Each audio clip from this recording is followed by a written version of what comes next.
Well, I'm so happy to kick it off. Thank you so much. As Matthew said, good morning, good afternoon, good evening, wherever you find yourself. Thanks for spending some time with us. I'm PJ Purchase. I'm with the University of Phoenix. We are a fully accredited university offering everything from certificates, bachelor's, master's, PhDs. We tend to focus on what I call the big four: business, technology, nursing, and education. But then we do branch out into programs like psychology, health administration, counseling, social work, criminal justice. I could go on and on and on. But we're a quite big university, and the library that I've been working with now for 25 years is fully virtual, fully online, all of our services, all of our content, and has been since the year 2000.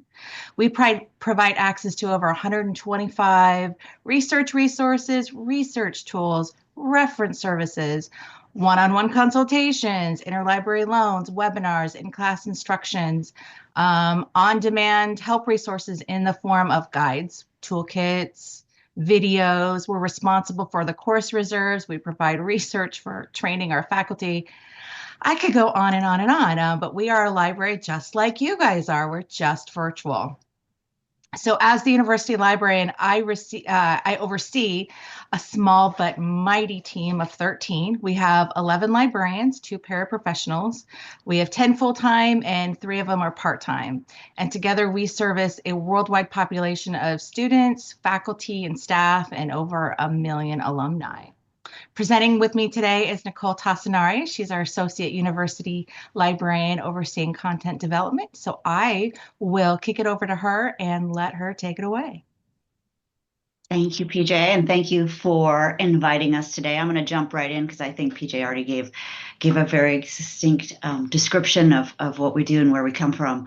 I am also going to take myself off camera because with a recent tech upgrade, now my system runs super slow. So I'm going to do that. That might be my problem too. I'll wait and see before I take myself off camera. Okay. So the premise of our presentation today is to share our organization's experience and initiatives that we're taking to get our staff using AI in the face of an avalanche of the information surrounding it. It was interesting.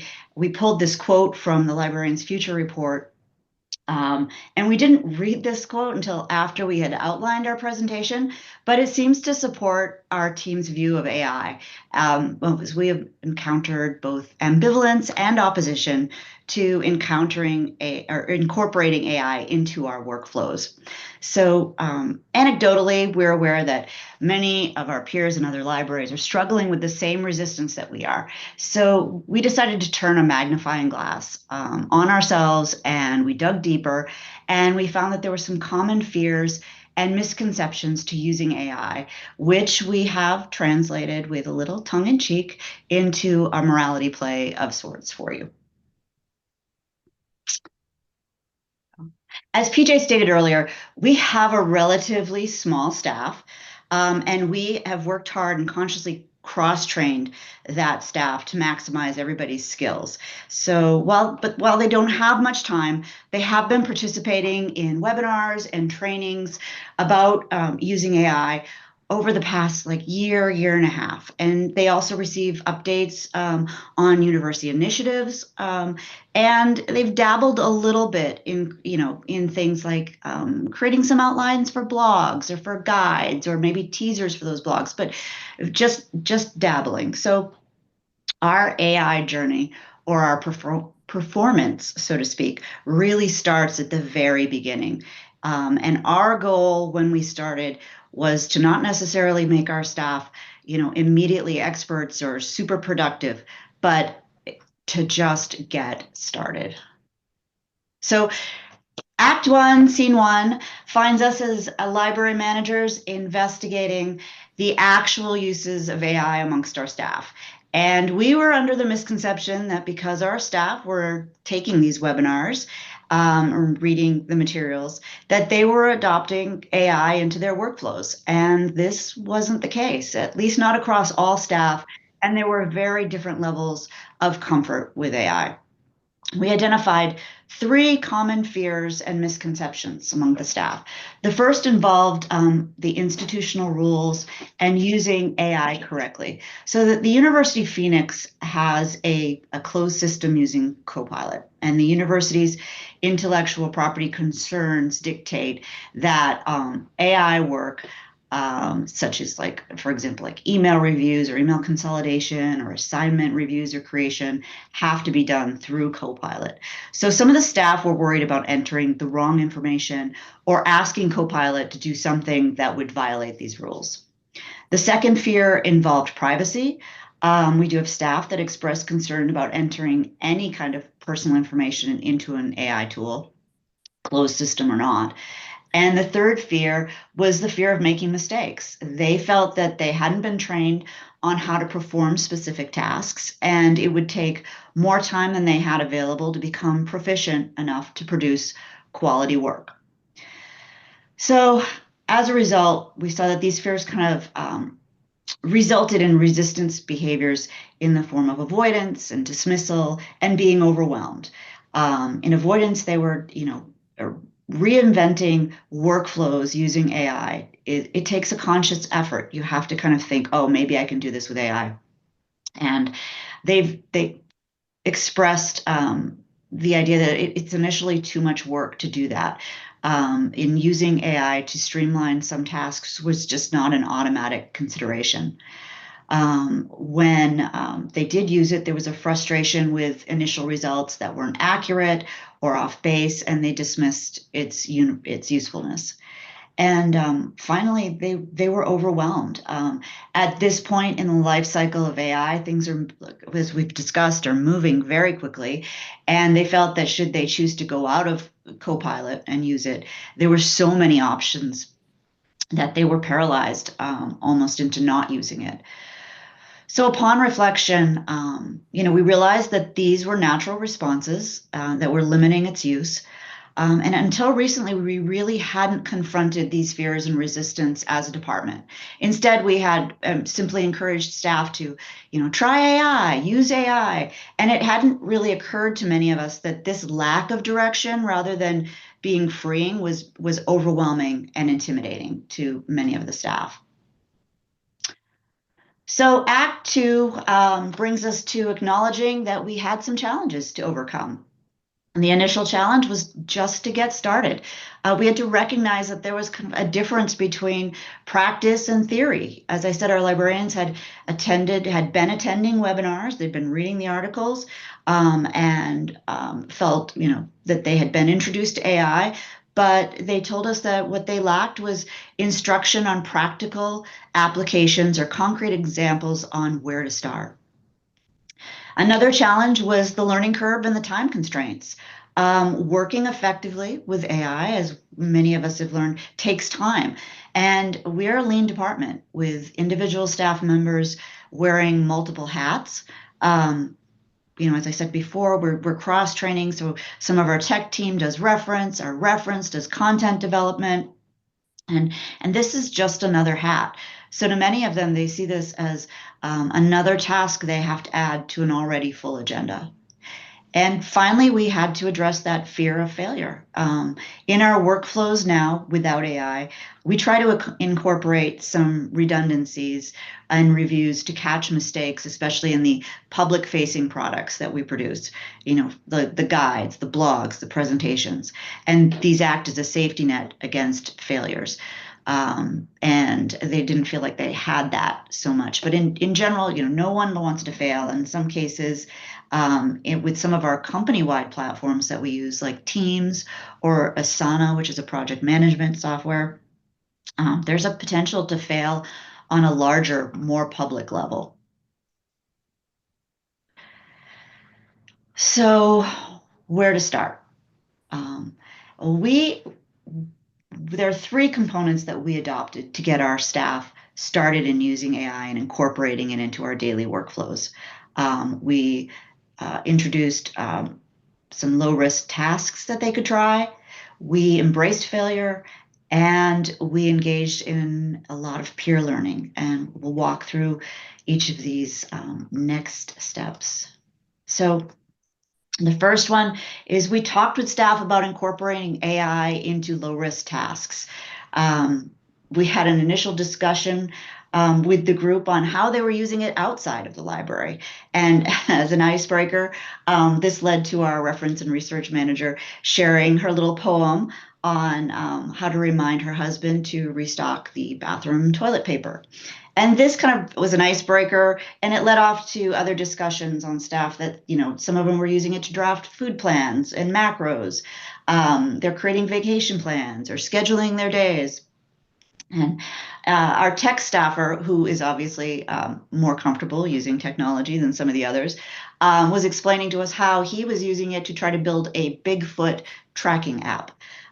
So this just helped generate ideas. It seems silly, but I think that many of the staffers don't see AI as a serious option, or that it's something that isn't effective at work. And because it's changing so fast, they're not sure where to jump in. And while these aren't work-related tasks, it promoted a comfort level of using it outside of work where it was very low risk.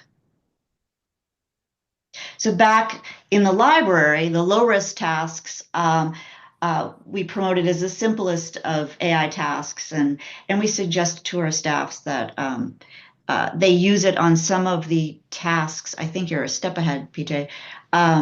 On some of the staff tasks that had that built-in safety net. I'm actually on slide 8. I'm so sorry. The slides are going so low. I cannot see which slide I'm actually on. Okay, We'll catch up. we're still on. Yeah, well, maybe Act 2, one. Scene 3. Low risk tasks. We're in the saloon at this Okay. point. We haven't left the saloon. Okay. Um, so as an example of one of those low risk tasks, a staffer created, we do a monthly trivia quiz that we tie into the library resources. And so she used AI to create it and then sent it out to be reviewed. And the feedback was that while it was technically correct, it maybe removed her voice, which we actually liked. And it had gone a little overboard on the whimsy and the cheese factor. So it made it sound a little bit like it was talking down to the audience. But she edited that quiz. We kept the bones and we produced a great piece of trivia. And now she had feedback for the next one and felt more comfortable in using it. And then finally, we've been, this is good. We've been encouraging the staff to use the AI tools that are already built into our existing software. So for example, I mentioned Asana, which is our project management software. Has an AI button. So when you click it, it provides the prompts for the staff for actions that they can take to manage their tasks. Microsoft Teams has an option within Copilot to provide summaries of meetings. So if they can't be at meetings, they can get a brief summary without having to watch the entire meeting. So these were just a few of the low-risk tasks. I'm going to hand it over to PJ at Act 2, Scene 4. Act 2, Scene 4. They're slow. These slides are slowly coming up. So I'm sorry for the lag. I don't know if it's on my end or not. So our next scene, act takes us to our second intentional step, which was to embrace failure. Unlike the quote from Apollo 13, we believe failure is an option. Easy to say because we're not bringing anyone back from the moon, but we try to use our failures as learning opportunities. They're not always comfortable for us in failure, but the failures can often uncover opportunities, holes in a process or our information or limitations in our work process. For example, we try to use ChatGPT and Copilot as research tools, and we found they're just really not that great. When the staff tried to use some of these tools, they're research information professionals, and they experienced the same hallucinations and inaccuracies that our students were experiencing. So we recognize that this current limitation in this AI application was really an opportunity for us to educate our students. So we were able to create a couple of student guides and a blog about using ChatGPT in research. And we also launched a guide, much to the happiness of our faculty, on checking AI-generated citations. They love that guy. And now let me go back. I'm so sorry. Another example was of an unsuccessful attempt at using AI, is actually shown here on the screen. We tried to use Power BI to identify some trends seen in our reference interactions, and the results were less than useful. Power BI really just provided us a word count of occurrences in our data set. Not very helpful to what we were trying to do, but the lesson we learned here was we were probably using the wrong tool for the job. And we did not clearly define our goals for the use case. We just kind of threw a whole bunch of data up there and expected it to give us something fabulous, and it just didn't do that. So following the line of inquiry as to why this exercise might have failed, we did identify the need to bolster the metadata tagging on our inquiries. We found that we were missing some key attributes related to our research inquiries, and I'm not quite sure we would have realized that without this exercise, or at least we hadn't realized that up until that point. I'm waiting for the slide to come over. Did we switch? Yes. Okay. We did another discovery. We discovered that Copilot does not like Excel files, and either uploading or copying and pasting large amounts of data into Excel just doesn't work. However, we did find that copying and pasting small amounts of data, like 10 lines at a time, did work. Unfortunately, we really haven't found a use case where we would use such small amounts of data, but, lesson learned. Our last initiative, as Nicole mentioned, was to get our staff getting started with AI, was to focus on peer learning. So as Nicole mentioned, we scheduled regular meetings, and there were no parameters. As she mentioned, they could be fun, they were entertaining for sure, and it helped us build a culture of peer-to-peer learning when other learning opportunities may not be readily available. So those were so successful that we were able to create a Teams channel that is an ongoing channel where the topic the conversation continues, where our staff will share ideas, tips, successes, failures, shout outs for help whenever needed. So we're constantly in this learning mode. We've also discussed the usefulness of creating an FAQ repository, maybe to collect a lot of these practical tips so we can have them in one place.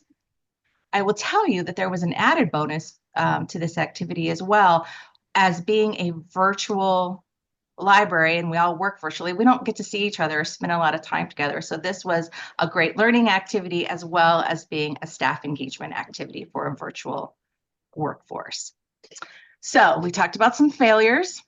Let's turn the page and go to Act 3, Scene 1. Let's talk about some success stories, some successes we've had with using AI. The first success here is image creation. And I will tell you, I am a highly visual person, not the best communicator in the world. So I really rely on visual images to help me propel my messages. And prior to the lovely release of image generated or AI generated images, I would have to rely on free art, clip art, stock photos, and that was never really great. I could never really find exactly what I had in my mind's eye. So this is an example of an image that I was able to create using Gemini. I've used several products. I tend to kind of fall with Gemini or Adobe. I'm leaning more toward Gemini these days because I really think it knows me personally and understands my brain because we work so well together. So as you start a journey in image creation with using AI, you can kind of take two paths. And the first path is where I started, where I sat down and started to have the conversation with Gemini. I would start it with a little prompt. It would do a little design for me. I would modify my prompt. It would modify the design, and we would work back and forth together till I got to a final result that I wanted. As I started to do this, and it was a great experience, by the way, and I encourage all of you guys to start that way, but I realized that every time I already knew what I wanted. And if I had just sat down and just taken a beat and really crafted a great prompt with all of the intricate details, it was very responsive and giving me everything I wanted. So in this case, I have a picture here, and my prompt started out with, can you create an image of Marie Antoinette in the Hall of Mirrors of Versailles, looking regal, da da da da da da. That was my first prompt. And immediately Gemini came back and said, no, no, no, I am not going to give you an image of any person's living, real person's living or dead. And I said, oh, okay, how can I do this? So I thought for a second and I took out Marie Antoinette, put in French Queen, took out Versailles and just put Grand Hall of Mirrors and Palace along with my very detailed prompt. So that was my second prompt, and that was my first result. And that was exactly what I wanted. It was spot on. And that is the experience that I'm having more and more is if I create a very detailed a detailed prompt, Gemini is very responsive to my needs. And I can use these visuals to great effect in all of my communication activities. PJ, we have a question about whether there's some concerns about image creation tools that might be using copyright protected material for their training. I'm not going to speak about that today because I'm not a copyright person and I've not gone into that. So I'm using the tool as is off the shelf. I hope that kind of answers your question. On the slide out of that. Okay.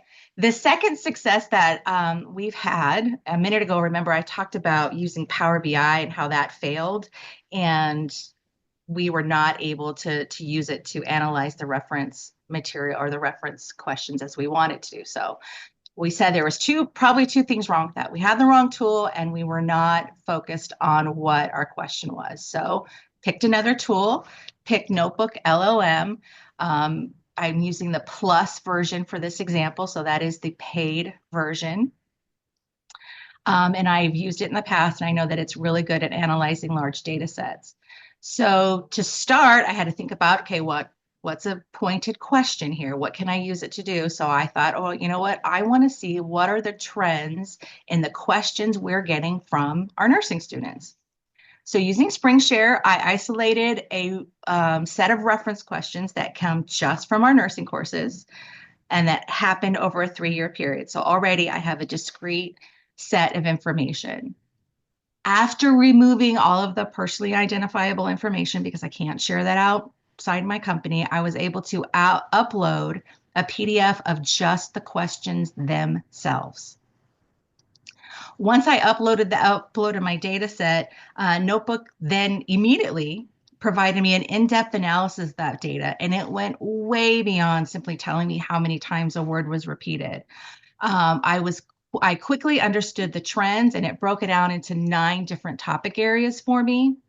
And then from those 9 different topic areas, it gave me themes and sub-themes that I could explore.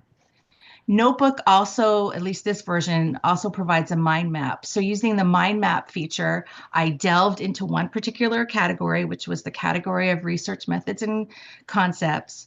And from there, I was able to see that PICO searching was a trending topic.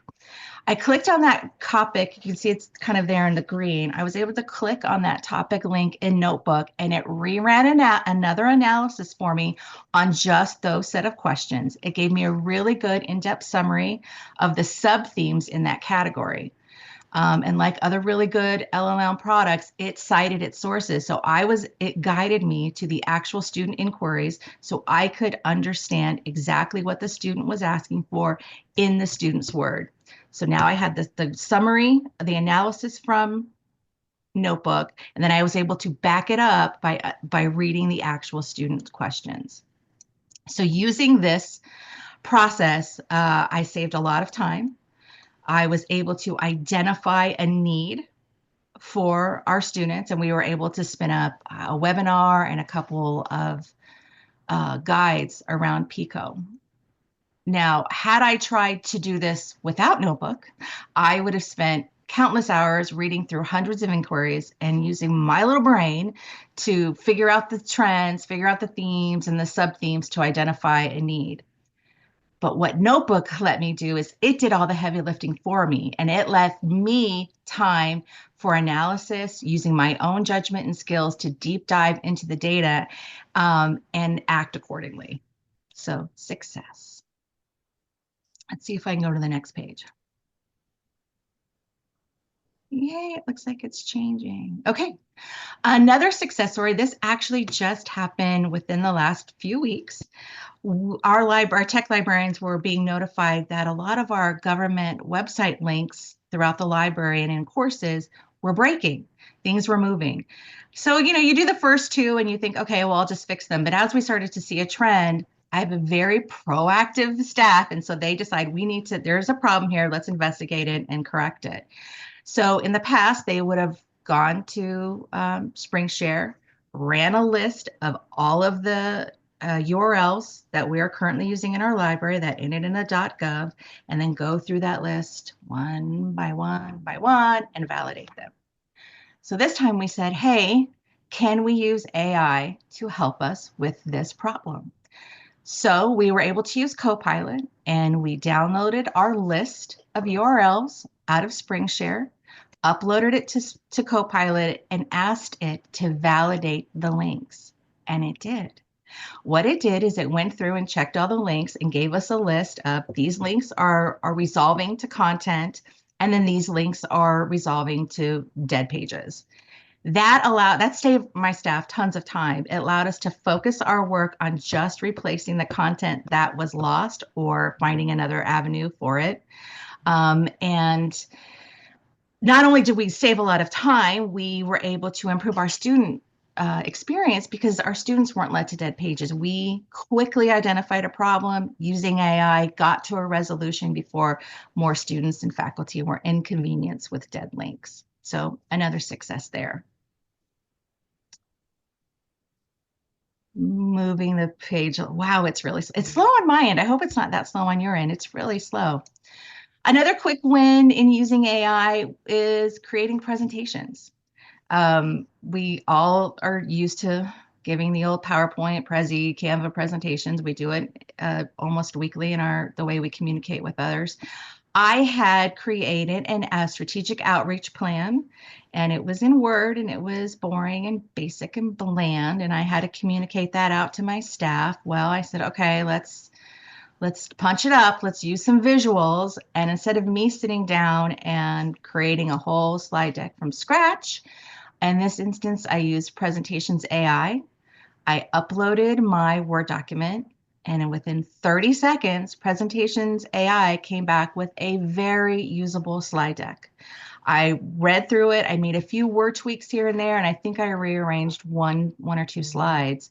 But overall, I spent about 15 minutes on this slide deck, saving me a significant amount of time.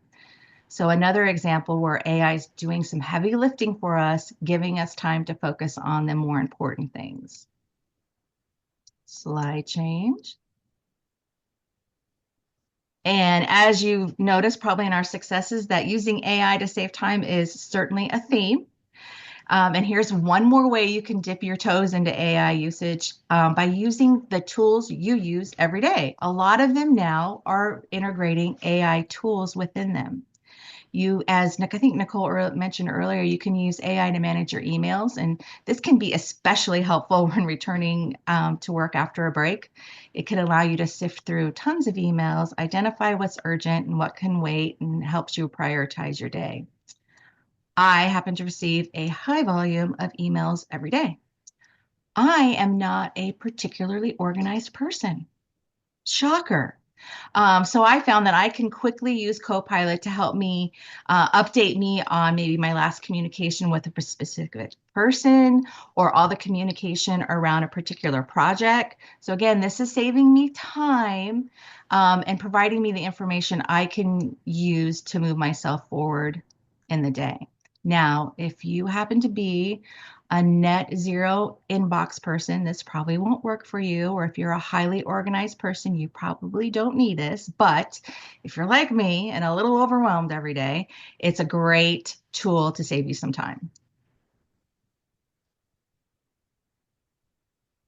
And that brings us to Act 3, Scene 2. So we've talked about some successes, some failures, our path to dipping our toes into the waters of AI. So in closing, I hope that after listening to our little morality tale, you will realize that AI is not the villain, it's not the hero, it's a tool. And we, the librarian, we are the protagonists. We are making the decisions, we are driving the plot, and we are central to this discussion. As the industry continues to work on harnessing AIs in ways that limit bias and error, we librarians can anticipate a more prominent use of this technology in all of our products we deal with in the future. I personally see our profession moving quickly from experimentation to responsible AI tools integration in our workflows. AI tools can be big or they can be small. So I would recommend to start dipping your toes in now, maybe with the small ones that are already the AI tools that are already linked into the tools you use every day. AI is not going away, so please don't let it scare you out of your profession. Embrace it, try it, fail, find AI's place in your work, share your experiences with others. I promise you will learn something and grow in skills every day. Allow the tools to support you in your creativity and your curiosity. Let them save you time and energy so you can focus on being the agent of change and trusted source of information within your communities. And that takes us to the end of our play. Thank you for watching.